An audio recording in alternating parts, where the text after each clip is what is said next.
The silence that followed was almost as unbearable as the sights I had seen. The truck was still moving forward, the road stretching endlessly. But everything in me wanted to stop, to pull over, to get out. My hands shook on the steering wheel, my heart pounding in my chest. I couldn't get that face out of my mind, those empty, hollow eyes staring at me, watching me as if they knew I was going to fail, knew I was already trapped. I had to do something. I couldn't keep going like this. The road wasn't just pulling me forward, it was consuming me. I could feel it in my bones, in every breath I took. This wasn't just about the truck. This wasn't just a nightmare. It was real. And the longer I stayed on this road, the more I lost. My sanity, my control, maybe even my soul. The passenger next to me remained silent, but I could feel his gaze. It was a heavy presence, like he was watching every move I made. I didn't want to look at him, but I couldn't stop myself. I had to know. I had to understand what was happening. I glanced at him. His face was cold, expressionless. His eyes never left the road. He didn't seem to care about anything. And that made my blood run cold. I couldn't keep doing this. I couldn't stay silent any longer. "Who are you?" I asked, my voice shaking. "What is this place?" He didn't turn to look at me. His gaze remained fixed ahead, his body still as stone, but I saw the slightest flicker in his eyes. He knew. He knew I was finally starting to understand. "Who I am doesn't matter," he said, his voice as cold and empty as his eyes. "What matters is that you can never leave."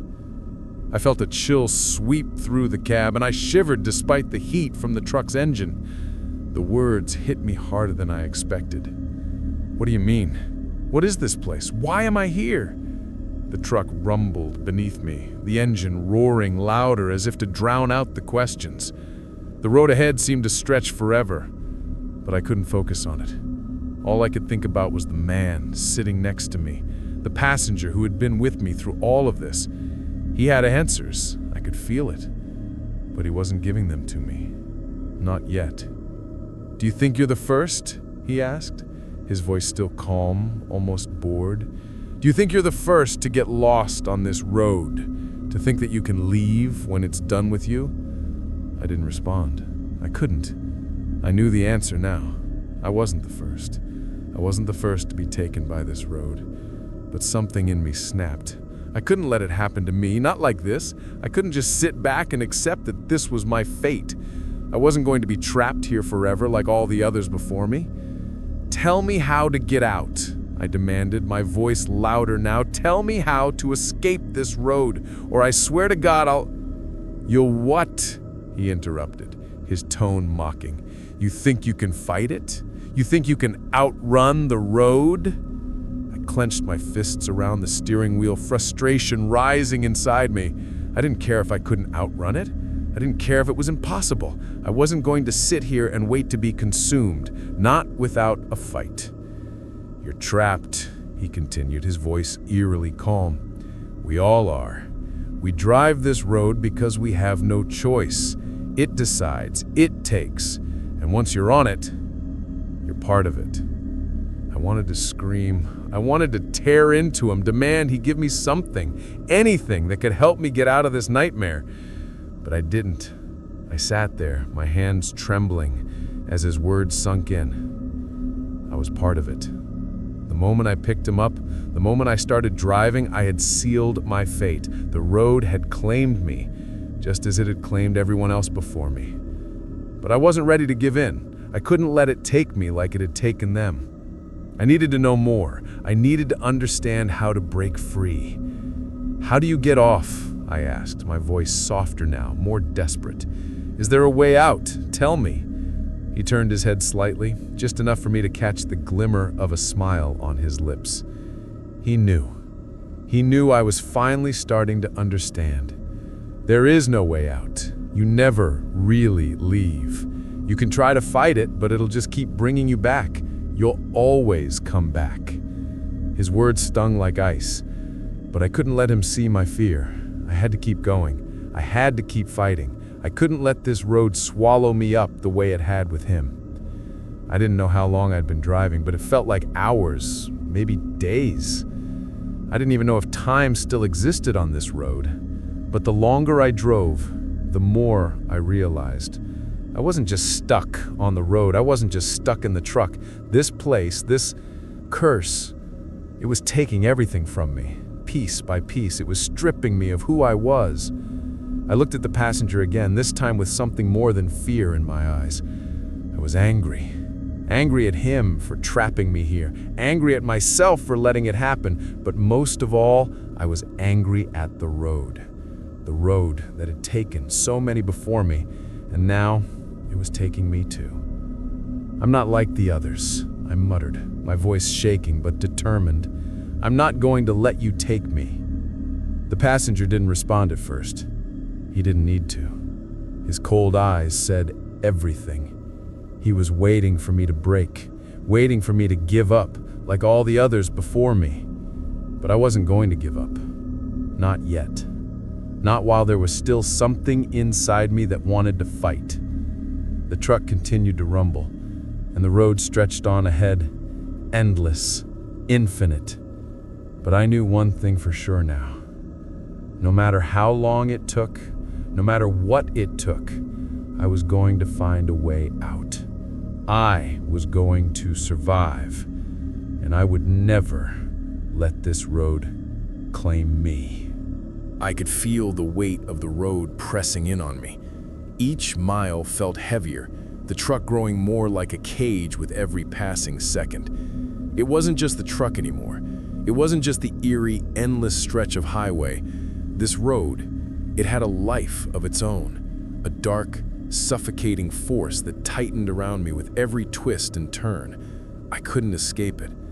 I couldn't escape him, the passenger beside me, the one who had been my guide, my tormentor, my jailer. I couldn't stop shaking. My eyes kept flicking to the rearview mirror, half expecting to see something or someone looming in the darkness behind me. But every time I checked, there was nothing. No sign of life outside the truck, except for the trees and the ever-encroaching blackness. But that voice in my head, the voice of the passenger, no, not just the passenger, it was more than that now, had been whispering all along. It had been feeding me lies, feeding me hopelessness. You're trapped. You'll never get out. Every word stung. Every sentence a reminder that I was lost. I had been lost from the moment I let that figure into the truck. And now, I was starting to understand. I couldn't escape. No matter what I did, no matter how hard I tried to fight against the wheel or the brakes or the road itself, there was only one way out. The realization hit me like a truck. This was no longer just about running away. The road wasn't just some cursed stretch of highway. It was a living, breathing thing. It wasn't just the trees. It wasn't just the passenger beside me. The road was a trap, and I had been running in circles the entire time. I wasn't going to get out by fighting it. That was the lie it had fed me. The truth. I had to give in. I had to accept the road. I had to let go. I didn't want to believe it, but the truth was staring me in the face. The truck kept going, faster now, almost like it knew I was thinking of giving up, like it could sense that I was realizing the truth. But as hard as I fought against the growing sense of hopelessness, I knew there was no other choice. I was already part of it. There was no running. There was no way to fight it. I had been taken by the road, just like everyone else. The passenger, the one who had sat next to me this whole time, turned his head toward me, his cold, dead eyes meeting mine. And for the first time, I saw something there, something that wasn't just malice. There was something more, something resigned. He didn't have to say anything. He didn't need to. You understand now, don't you? He asked, his voice so quiet, so calm. "You can't escape. You never could." I nodded, my throat tight with the words I couldn't say. He was right. I had been fighting the inevitable. The road had taken me long before I had even realized what was happening, and now I had to make a choice. "You're part of it now," he said softly. "Just like me. Just like all the others who thought they could get away. You'll never leave. Not truly. But I can offer you something. I can make it stop. I can make it easy." I didn't have to ask what he meant. I already knew. There was only one way out of this nightmare: surrender. Accept the road. Accept the dark force that had been pulling me along all this time. Let it take me, fully. Let the road claim me, just like it had claimed him, just like it had claimed everyone before me. But something inside me, something deep in my gut, rebelled against the thought. I didn't want to give up. I didn't want to accept that this was my fate, but deep down, I knew I was already too far gone. The road had already swallowed me whole. The question wasn't whether or not I could leave, it was whether I could face what was coming next. I could feel the pressure in the air, thick and suffocating, like the truck was no longer on a road, but in the belly of some great beast. I had nowhere else to go. The truck lurched forward, and I gripped the wheel tighter, my knuckles white.